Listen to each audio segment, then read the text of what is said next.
Tregimi I marrëveshjes së Hudejbijes.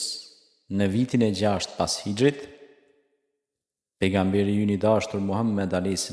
paqja qoftë mbi të, dhe rreth 1400 musliman u nisën drejt Mekës për të kryer umrën.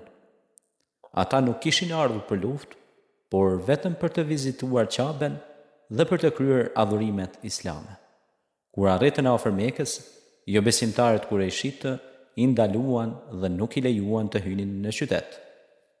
Pas bisedimeve të gjata u arrit një marrëveshje që njihet si marrëveshja e Hudejbijes.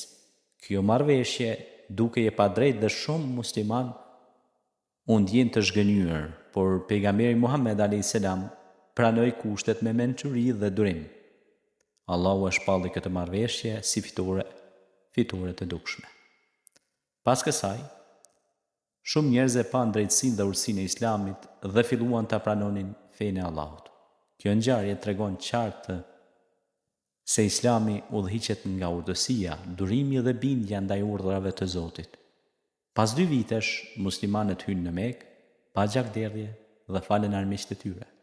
Ngjarja e Hudejbijes është një dëshmi e pastërt islame për fuqinë e besimit, urtësisë dhe mbështetjes në Allahun fuqiplot.